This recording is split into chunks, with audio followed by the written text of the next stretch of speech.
오늘은 행복의 추구라는 제목을 가지고 전도서 2장 1절부터 11절까지 말씀을 좀 살펴봤으면 좋겠습니다. 여러분 프레스 파스칼이라는 분이 계세요. 이분은 프랑스의 과학자이자 철학자이기도 한데 이분이 뭐라고 얘기했냐면 모든 사람은 행복을 추구한다. 여기에는 예외가 없다. 사람들이 다른 방법을 사용하더라도 그들은 모두 이 목적을 지향한다. 어떤 사람이 전쟁에 나가고 다른 사람이 전쟁을 회피하는 이유는 행복해지려는 동일한 욕망이 두 사람 안에 있기 때문이다.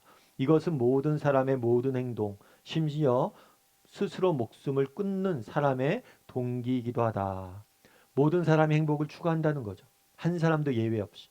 그래서 모든 사람이 하는 모든 행동의 저변에는 왜 이것을 하느냐? 그 이유는 뭐 때문이에요? 행복해지기 위해서 한다는 거예요. 그래서 어떤 사람이 무엇을 행하든지 아니면 그것을 행하지 않든지 그 동기가 행복이라는 거죠. 특별히 뭐라고 얘기해요? 스스로 목숨을 끊는 행위조차도. 자살하는 사람도 왜 자살을 할까요? 행복해지기 위해서 그렇다는 거예요. 현실 삶이 너무나 고통스럽고 힘드니까 그것부터 자유로워지기 위해서 보다 행복해지기 위해서 자살을 한다는 거죠. 물론 잘못된 선택임에도 불구하고 그 동기는 뭐냐는 거예요? 행복이라는 거예요. 그래서 이 땅을 살면서 우리가 행동하는 모든 행동의 동기에는 행복이 있다는 거죠. 참 통찰력이 있는 말이라고 생각합니다. 그런데 문제는 뭘까요? 우리가 행하는 모든 일들의 동기에는 행복이 있고 행복해지려고 인간이 모든 삶들을 살아가고 있는데 문제는 우리가 행복하지 않다는 것. 행복을 위해서 그렇게 많은 행동들을 하고 추구했음에도 불구하고 여전히 행복에 갈망하고 있다는 것, 목마르다는 것. 그렇다면 왜 우리는 행복을 추구함에 있어서도 행복을 누리지 못할까요? 어떻게 하면 우리는 참된 행복을 맛볼 수 있을까요? 오늘 저는 전도서 말씀을 가지고 몇 가지 참된 행복과 기쁨의 원천에 대해서 이야기를 좀 나눠봤으면 좋겠습니다. 우리 먼저 1절과 2절 말씀 같이 한번 읽어볼까요? 같이 읽도록 하겠습니다. 나는 내 마음에 이르기를 자 내가 시험 삼아 너를 즐겁게 하리니 너는 낙을 누리라 하였으나 보라 이것도 헛되도다. 내가 웃음에 관하여 말하여 이르기를 그것은 미친 것이라 하였고 희락에 대하여 이르기를 이것이 무슨 소용이 있는가 하였노라. 나는 내 마음에 이르기를 자 내가 시험 삼아 너를 즐겁게 하리니 너는 낙을 누리라 라고 이야기합니다. 다르게 말하면 전도서 기자인 솔로몬은 행복을 얻기 위해서 뭘 선택한 거예요? 즐거움을 선택한 거예요. 먹고 마시고 즐기자. 먹고 마시고 놀자. 다른 식으로 얘기하면 쾌락을 추구한 거죠. 그래서 이 쾌락 가운데 즐거움을 누리길 원했던 거예요. 솔로몬은 앞서 우리가 배웠던 것처럼 왕이었어요.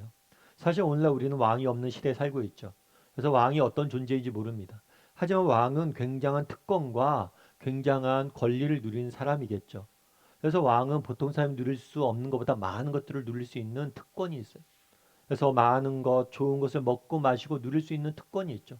게다가 솔로몬이 통치할 당시는 이스라엘 역사상 가장 부국했던, 강성했던 시기였어요. 그래서 얼마나 많은 것들 누리고 먹고 마셨을까요?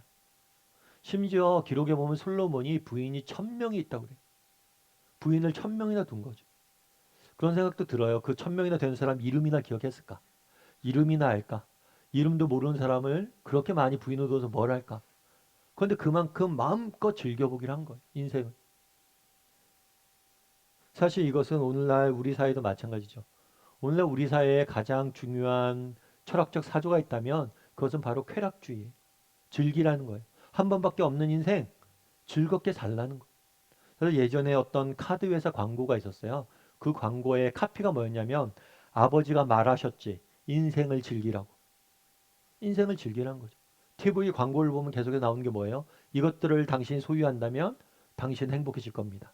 당신이 이것들을 먹고 마신다면 당신은 행복해질 겁니다.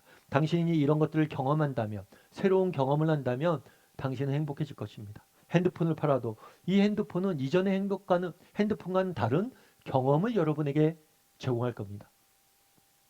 디퍼런스, 인퍼런스, 다른 경험들. 전혀 이전과는 다른 경험들 여러분에게 줄 것입니다. 그래서 이것들을 통해서 여러분들이 행복해질 것입니다. 라고 이야기하는 거죠.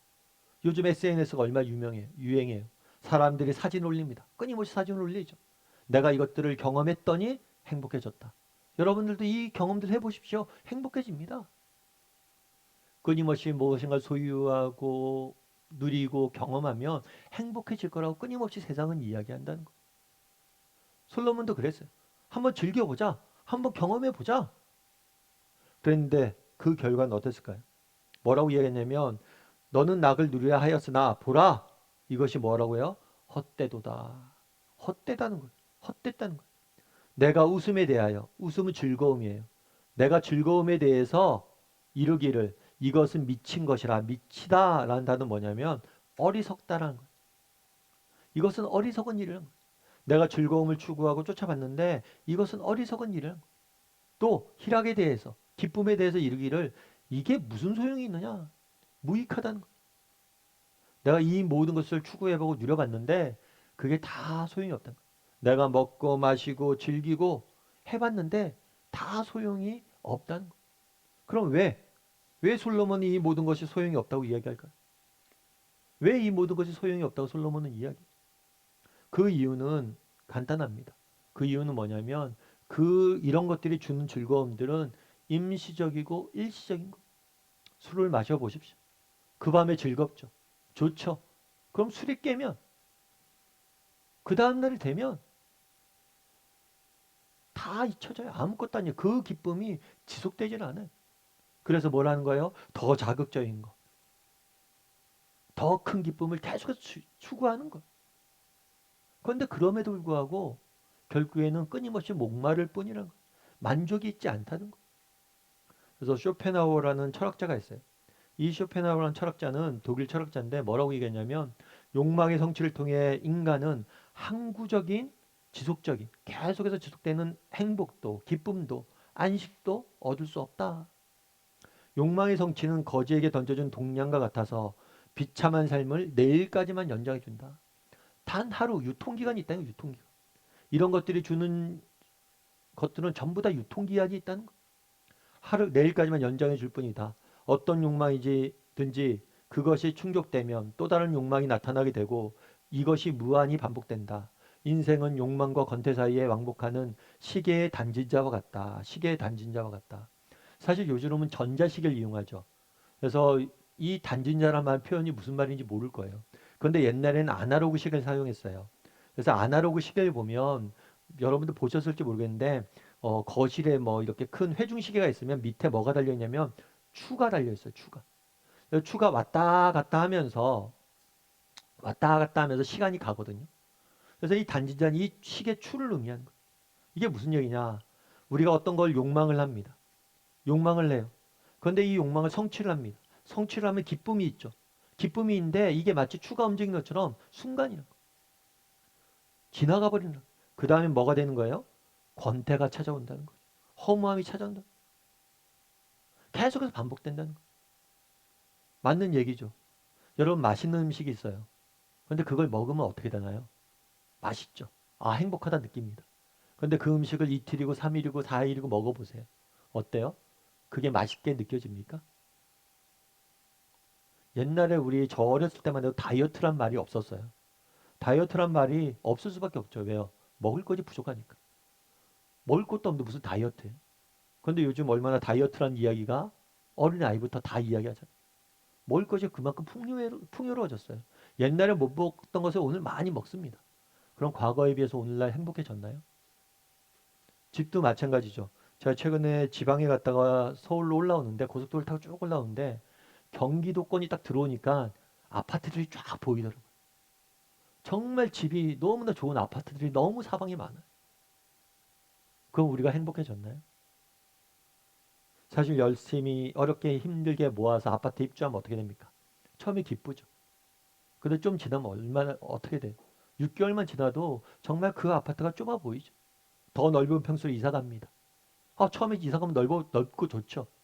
그 다음에 어떻게 돼요? 1년, 2년 지나면 또 좁아져요. 그렇다는 거예요. 내가 이 땅에서 이것들 다 경험을 했는데 잠깐이란 거예요. 이런 경험들이 주는 기쁨들이 일시적이란 거예요. 아무리 좋은 핸드폰 사서 처음에 자랑하죠. 아, 이것도 된다, 저것도 된다. 근데 한 3개월 지나면 또 다른 게 눈에 들어오죠. 처음에 애지중지하는데 3개월 지나고 툭툭 던지잖아요. 다 그런 거라고.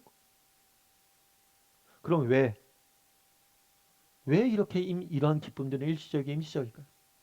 왜 끊임없이 우리는 정말 이런 것들 통해서 기쁨을 누리지 못하는 걸까요? 물론 그렇다고 제가 뭐 맛있는 음식 먹지 말라는 이야기가 아니에요. 알라는 거예요. 뭘 알라는 거예요? 맛있는 음식 먹고 좋은 공간에 살고 이런 것들이 다 우리에게 기쁨을 주지만 그것이 한시적인 것을 임을 알아야 된다는 거예요. 그럼 왜 이런 현상이 일어나요? 이런 현상이 일어나는 이유는 한 가지. 그건 뭐냐면 인간은 더 고귀한 것을 위해서 지음받았기 때문이에요. 더 고귀한 가치와 목적을 위해서 우리가 지음받았기 때문이에요. 하버드 대학교에서 한 가지 조사를 했습니다.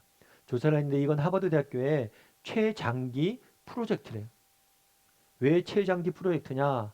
무려 75년간 진행이 됐기 때문이에요. 75년이면 한 사람이 다 할 수 있는 연구 기간이 아니에요. 75년 동안 200억을 투자를 해서 연구를 했던 거죠. 그럼 어떤 연구를 했냐? 행복에 대한 연구였어요. 그래서 사람들이 어떻게 하면 행복을 누릴 수 있을까 연구를 한 거죠.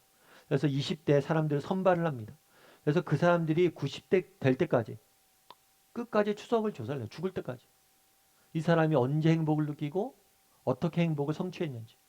그런데 조사를 해보니까 20대 때는 전부 다 뭘 추구해요? 부와 명예를 추구해요.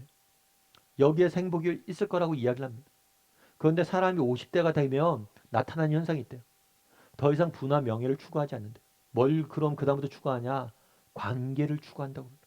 관계를. 그러면서 이 책에선 이 연구의 결과는 뭐냐면 참된 행복은 어디에 있느냐? 관계에 있다는 거예요. 다르게 얘기하면 사랑에 있다는 거예요. 그래서 정말 행복하게 하는 사람들, 행복하게 사는 사람들을 조사를 해봤어요. 그들은 좋은 환경, 좋은 여건 이런 것들에 있지 않다는 거예요. 행복을 느끼는 사람들의 공통된 특징이 뭐냐면 사랑을 받거나 사랑을 했던 경험이 있는 사람들은 다 행복감을 느낀다. 어렸을 때 정말 사랑을 많이 받은 사람이 어렸을 때 좋은 환경에 자란 사람보다 훨씬 더 성년이 됐을 때, 성인이 됐을 때 행복해지는 것을 조사 결과 나온 거. 결국엔 뭐라고 이야기하는 거? 정말 참된 행복은 사랑에 있다라고 이야기합니다.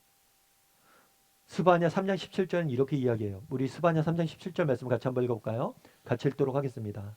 너희 하나님 여호와가 너희 가운데 계시니 그는 구원을 베푸실 전능자이시라. 그가 너로 말미암아 기쁨을 이기지 못하시며 너를 잠잠히 사랑하시며 너로 말미암아 즐거이 부르며 기뻐하시리라 하리라. 기쁨을 이기지 못한다. 그러니까 이 기쁨이 차고 넘치는 거예요.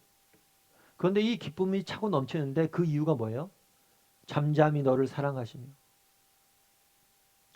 정말 사랑 안에 참된 기쁨이 있는 거예요. 진심으로 우리를 사랑하시니까 그 사랑을 위해서 기쁨이 넘친다. 많은 사람들이 그런 이야기 합니다. 가끔 이런 질문을 받죠. 목사님, 하나님은 완전하시고 부족함이 없는 분이잖아요. 아니, 완전하시고 부족함이 없는 분이 왜 인간을 지으셨고, 왜 인간이 필요해서 인간을 지으셨어요? 그리고 왜 인간에게 영광받길 원하세요? 뭐가 부족해서 그래요? 그렇게 이야기하죠. 그런데 하나님께서 인간을 지으신 이유가 하나님이 부족하거나 뭔가 필요해서 인간을 지은 게 아니에요. 여러분 결혼을 하죠. 부부가 됩니다. 결혼을 하면 우리가 자녀를 낳아요. 여러분 왜 자녀를 낳을까요? 자녀가 필요해서 자녀를 낳나요? 우리 자녀를 낳으면 이 자녀가 커서 나한테 이것들 줄 거니까 우리 자녀를 낳나요? 그러면 그건 투자는 잘못된 투자예요. 왜냐하면 자녀에게 쏟아붓는 게 더 많아요. 내가 나중에 받는 것보다. 자녀가 필요해서 뭘 원해서 자녀를 낳는 게 아니에요. 그럼 뭐 부부의 사랑이 부족해서 자녀를 낳는 건가요? 아니요. 부족해서 자녀를 낳는 게 아니에요. 그럼 왜 자녀를 낳아요? 부부가 진심으로 서로 사랑하니까. 그 사랑을 더 충만하게 나누고 넘치게 하고 싶어서. 정말 사랑을 함께 나누고 넘치게 할 존재가 필요해서 자녀를 낳는 거. 사랑하기 때문에 낳는 거. 마찬가지. 삼위 하나님도 삼위 하나님, 성부, 성자, 성령 하나님께서 완벽하게 사랑의 관계를 이루고 있어. 그러니까 이 사랑을 더 나누고 넘치게 나눌 존재가 필요해서 나누는 거예요. 결국 인간을 지으신 그 근본에는 본질은 뭐가 있는 거예요? 사랑이 있는 거예요. 다르게 말하면 인간은 정말 하나님께서 정말 사랑 때문에 기쁨이 넘치지 못했던 거죠. 인간은 정말 사랑을 통해서 기쁨을 누리도록 지어진 존재. 더 고귀한 목적. 단순히 먹고 마시고 즐기는 것들이 아니라 더 고귀한 목적을 위해서 지음받은 존재. 그래서 그렇기 때문에 수많은 젊은이들이 당시 자신이 가진 젊음과 열정과 에너지와 가진 것들을 다 들여서 정말 제3세계에 가서 오지에 가서 다른 사람 섬기고 사랑하며 사는 이유도 거기에 있어요. 사랑 안에 참된 기쁨이 있기 때문에. 그날의 솔로몬이 이야기합니다. 내가 이 땅의 모든 것을 즐기고 누려봤다. 그런데 이것들이 주는 기쁨은 순간이더라. 참된 기쁨은 어디서 나옵니까? 우리가 진심으로 사랑받고 누군가를 진심으로 사랑할 때 나오는 거. 바라기는 우리 다음의 식구들이 정말 하나님께서 우리를 지으신 가장 근본적인 목적인 사랑에 있음을 깨닫고 사랑을 추구할 줄 아는 사람이 되었으면 좋겠어요. 우리 자녀들에게 사랑을 물려줄 줄 아는 사람이 되었으면 좋겠습니다. 그래서 정말 사랑을 추구함으로 정말 하나님께서 누렸던 사랑 안에 있는 참된 기쁨과 평안을 맛보고 누릴 줄 아는 저와 여러분이 되기를 주님의 이름으로 소원합니다. 두 번째로 오늘 본문에서 우리 4절과 5절 말씀 같이 한번 읽어볼까요? 같이 읽도록 하겠습니다. 나의 사업을 크게 하였노라. 내가 나를 위하여 집들을 짓고 포도원을 일구며 여러 동산과 과원을 만들고 그 가운데에 각종 과목을 심었으며. 나의 사업을 크게 하였노라. 솔로몬이 행복을 얻기 위해서 첫 번째로 뭘 추구했냐면 즐거움, 쾌락을 추구했어요. 그런 다음에 뭘 추구했냐면 일하기 시작한 거. 사업을 한 거죠. 이 일을 통해서 성취감을 느끼고 성공하길 바랬던 거. 나의 사업을 크게 하였노라. 나를 위하여 집들을 지었고 과거에는 솔로몬이 활동했던 고대 사회에는 사업이라는 게 일이라는 게 특별히 중요한 일 중에 하나가 뭐냐면 건축이에요. 건축. 그래서 어떤 왕이든지 자기가 왕이 된 다음에 중요한 건축물들을 만듭니다. 이것들을 통해서 자신의 지혜와 능력과 그것들을 자랑하는 거죠. 그래서 스핑크스나 피라미드 같은 걸 짓고 그 다음에 진시황 같은 경우에는 만리장성을 지었죠. 솔로몬도 솔로몬 성전을 지었어요. 이 성전이 얼마나 크고 아름다운지 몰라요. 너무나 화려했대. 그걸 본 사람은 잊을 수가 없대. 그렇게 놀라운 성전을 짓고 뿐만 아니라 뭐 됐어요? 포도원을 일구었죠. 농업에 정말 농사를 열심히 짓도록 나라를 관리한 거죠. 그런 다음에 엄청난 부를 쌓게 된 거예요. 그래서 솔로몬이 뭘 한 거예요? 즐거움을 쫓다가 이 즐거움 속에 먹고 마시고 놀다 보니까 먹고 마시고 노는 것도 지겨운 거죠. 그런 얘기 하잖아. 노는 것도 지겹다. 재미가 없는 거예요. 행복하지 않은 거예요. 기쁨이 없는 거예요. 그래서 그 다음에 뭘 했어요? 일한 거예요. 정말 내가 일 한번 해보자. 어떤 일을 해서 이것도 성공하고 성취하고 이 성공과 성취를 통해서 기쁨을 누리길 원했다는 거죠. 오늘날 우리 사회도 마찬가지예요. 최근에 제가 재밌는 걸 하나 봤는데 뭐냐면 지도를 만들었는데 어떤 지도냐면 각 나라마다 각 나라의 대표하는 특징이 있잖아요. 그 특징들을 써놓은 거예요. 지도를 만들고. 예를 들면 이런 거겠죠. 뭐 사우디 하면 석유, 중국 하면 뭐 이산화탄소. 요즘 중국이 이산화탄소 배출량이 많아서 우리도 피해를 직간접적으로 받잖아요. 그리고 프랑스 하면 관광, 미국 하면 핫도그 뭐 이런 걸 써놨어요. 근데 재밌는 거는 우리나라에는 뭐라고 써놨냐면 일 중독이라고 써놨어요. 한국 사람들이 그렇게 일을 열심히 한다고. 그런데 이거는 한국 사람뿐만이 아니죠. 오늘날 전 세계 사람들이 얼마나 많이 일합니까? 일 중독에 빠져 있어요. 왜 일 중독에 빠져 있어요? 일을 해서 정말 열심히 돈을 벌고 성취를 하고 이런 것들을 통해서 행복할 길 누리길 원했던 거죠. 그런데 그 결과는 어땠을까요? 우리 11절 말씀 같이 한번 읽어볼까요? 같이 읽도록 하겠습니다. 그 후에 내가 생각해 본즉 내 손으로 한 모든 일과 내가 수고한 모든 것이 다 헛되어 바람을 잡는 것이며 해 아래서 무익한 것이로다. 뭐라고 하냐면 내 손으로 한 모든 일들과 내가 한 모든 것이 뭐예요? 헛되어 바람을 잡는 것이다. 지난번에도 말씀드렸지만 바람은 잡을 수 있어요, 없어요? 잡을 수 없어요. 그만큼 허무한 것이란 거예요. 아무리 노력해서 할 수 없는 거, 이룰 수 없는 걸 잡는다는 거예요. 다르게 말하면 내가 행복함을 얻기 위해서 일하기 시작했습니다. 일을 열심히 했어요. 그리고 어떤 걸 성취를 했어요. 그 성취가 주는 기쁨들을 누리기 위해서 열심히 일했고 일한 결과 많은 소득을 얻었어요. 그런데 그것도 돌아보니까 별 의미가 없다는 거예요. 그렇게 누린 기쁨이 지속되지 않는다는 거예요. 최근에 폴 손이라는 분이 청년의 시간이라는 책을 썼는데 그 책의 내용 중에 이런 내용이 있었어요. 인내는 결실을 맺었다. 모두 부러워할 만한 세계 최대 우주항공 기업에 인턴으로 들어갔고 후에 정직원이 되었다. 나사에 들어간 거죠. 열심히 노력해서 인내가 결실을 드디어 맺은 거예요. 들어가기 위해서 열심히 공부했겠죠. 노력했겠죠. 성공을 한 거예요. 후에 정직원이 되었다. 그 정도면 성공했다고 자부했다. 고위 경영진과 함께 중요한 회의에 참석하고 기업 차원의 거대한 프로젝트도 이끌었다. 놀랍게도 26세 연봉은 이미 9천만 원을 돌파했다.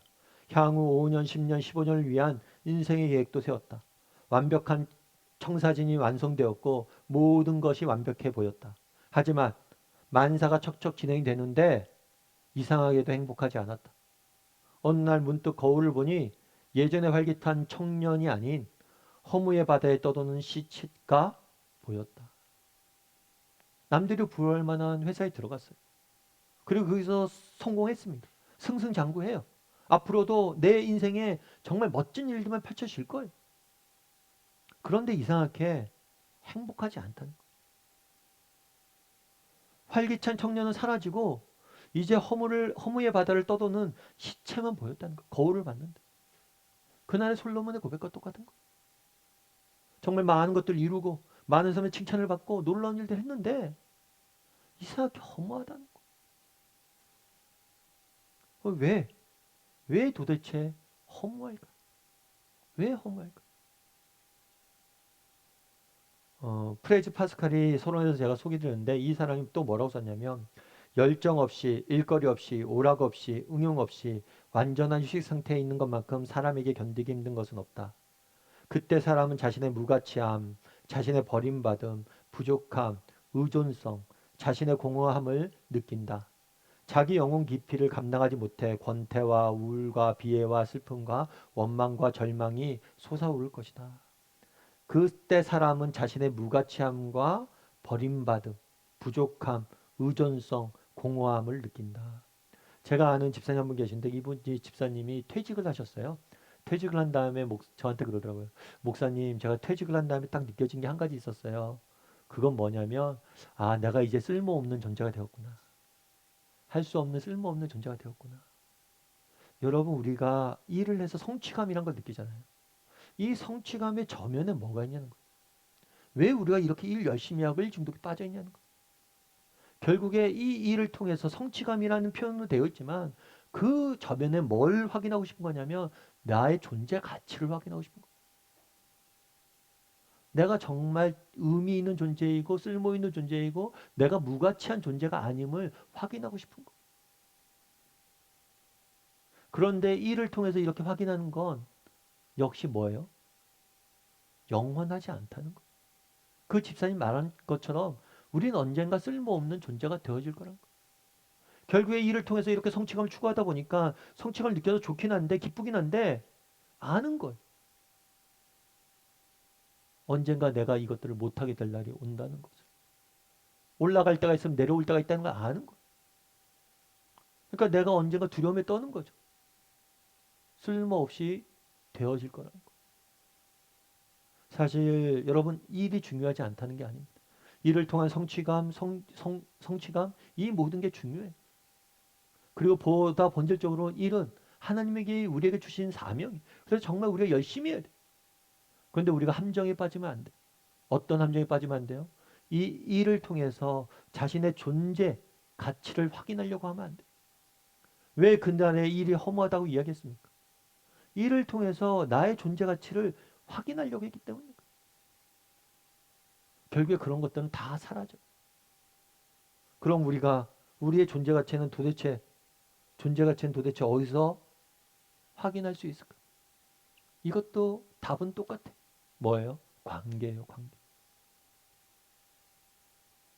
정말 하나님께서 정말 우리가 하나님 앞에 어떤 존재인지를 기억할 때 이 허무함으로부터, 이 공허함으로부터 우리는 자유로워지는 거예요. 이번 주간은 특별히 고난주간이잖아요. 고난주간은 예수님께서 십자가에 못 박히신 날이잖아요. 여러분, 어떤 하나의 가치는 그 가치를 위해서 내가 지불한 대가에 의해서 결정이 돼요. 이게 100만 원짜리다. 그럼 내가 100만 원이라는 대가를 지불해야 되잖아요. 그만큼 이 가치가 높은 거예요. 그런데 하나님께서 우리를 위해서 뭘 하셨다고 그랬어요? 자기 아들을 내어주셨어요. 그만큼 우리는 뭐예요? 가치 있는 존재이고 소중한 존재이고 의미 있는 존재를. 세상이 우리에 대해서 어떻게 이야기하건 간에, 우리 인생에 대해서 쓸모없다, 너는 무가치하다, 버림받았다 이야기하건 간에 상관없어요. 중요한 건 하나님 앞에서 우리가 어떤 존재냐. 다르게 말하면 하나님께서 우리를 얼마나 사랑하셨는지를 깨달아 알아야 돼. 그걸 깨달아 알았을 때, 정말 하나님이 나를 얼마나 사랑하는지 깨달아 알았을 때, 정말 내 삶의 참된 가치와 내 삶의 기쁨과 의지가 회복되어지는 거예요. 이를 통해서 왜 우리 현대인들이 일합니까? 왜 일중독에 빠집니까? 열심히 달려갑니까? 확인하고 싶은 거예요. 잃어버리고 싶지 않은 거예요. 내 존재 가치를. 그런데 그렇게 일해서는 이 존재 가치를 확인할 수가 없어요. 어디로 가야 돼요? 하나님 앞에 가야 돼. 하나님이 나를 얼마나 사랑하시는지. 그걸 깨닫는 순간 우리가 얼마나 소중한 존재인지, 내 삶이 정말 얼마나 살만한 가치가 있는 것인지 우리가 깨닫고 알게 되는 거예요. 그래서 하나님의 사랑을, 하나님 앞에 나가서 그 사랑을 깨달아 하는 거예요. 오늘 아까 이야기했지만 스바냐 3장 10절에 뭐라고 이야기합니까? 너희 하나님 여호와가 너희 가운데 계시니 그는 구원을 베푸실 전능자시라. 그가 너로 말미암아 기쁨을 이기지 못하고 너를 잠잠히 사랑하시며 너로 말미암아 즐거이 부른다. 우리 때문에 우리 때문에 기쁨이 이기지 못해. 기쁨이 넘쳐난다는 거. 우리 때문에. 그리고 우리를 진짜 사랑하시고 잠잠히 사랑하시고 우리로 말미암아 즐거이 부른다는 거. 이 하나님의 사랑을 깨달아야 돼. 레나 마리아라는 분을 여러분들 아실 거예요. 레나 마리아 같은 경우에는, 이분 같은 경우에는 태어나면서부터 장애를 갖고 태어났죠. 팔 다리가 없이, 다리 한쪽이 없이 태어났어요. 한쪽 다리만 가지고 모든 일을 했어야만 돼요. 그래서 저도 한번 레나 마리아 공연을 한국에 왔었거든요. 저도 한번 가서 공연을 봤어요. 보고 나서 이분이 정말 찬양이 은혜롭게 하시더라고요. 공연을 보고 나서 이제 공연 중간에 간증을 하는데 그런 말씀을 하더라고요. 제가 여러분 앞에서 이렇게 찬양할 수 있었던 데는 세 가지가 있었기 때문에 이렇게 여러분에게 찬양할 수 있습니다. 나는 평생 이 세 가지에 대해서 감사합니다. 그럼 첫 번째는 뭘 얘기하냐면 조국 스웨덴을 이야기하더라고요. 제가 만약에 다른 나라에 태어났다면 이렇게 장애 가진 사람들이 정상적인 활동을 하기에 부족한 나라에 태어났다면 저는 아마 오늘 여러분 앞에 설 수 없을 겁니다. 그래서 저는 조국 스웨덴이 자랑스럽고 스웨덴을 사랑합니다. 이렇게 이야기합니다.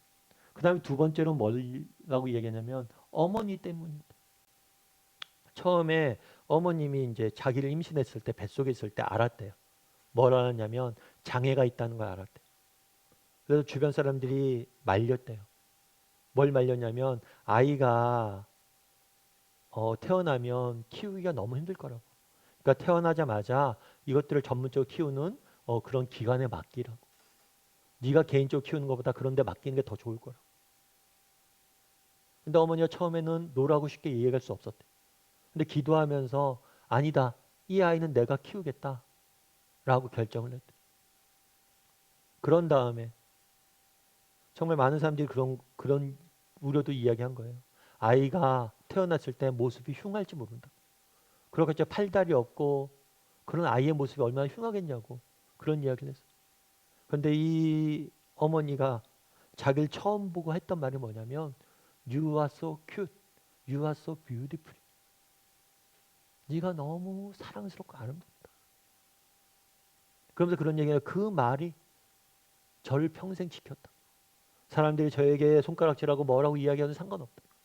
왜냐하면 나는 아름다운 존재이고 사랑받는 존재임을 어머니를 통해서 알았기 때문에. 그러면서 어머님에 대한 이야기를 하더라. 그리고 마지막으로 세 번째는 하나님. 하나님의 은혜와 섭리로 참 제가 부족하게 태어났지만 정말 어쩌면 저주받은 인생이라고 사람들이 얘기할지 모르지만 제 인생을 통해서 지금 이렇게 놀라운 일들을 행하고 있다. 간증을 하는데 참 은혜가 되었어요. 여러분 정말 우리가 어떤 존재인지, 정말 우리가 얼마나 큰 사랑을 받았는지 이것들 깨닫는 것만큼 우리 인생에 중요한 게 없어요. 정말 여러분에게 당부합니다. 정말 여러분에게 부탁드려요. 정말 하나님의 사랑이 얼마나 큰지 깨달았으면 좋겠어요. 날 얼마나 사랑하는지 묵상해 봤으면 좋겠어요. 그 사랑을 깨달아 봤으면 좋겠어요. 그랬을 때 정말 이 세상에 어떤 일이 있고 어떤 상황이 돼도 정말 우리는 낙심하지 않을 수 있어요. 우리는 기쁨을 잃지 않을 수 있어요. 평안을 잃지 않을 수 있어요. 그 길을 걸어갈 수가 있어요. 우리의 문제는 무엇입니까? 그 사랑을 잊은 거예요.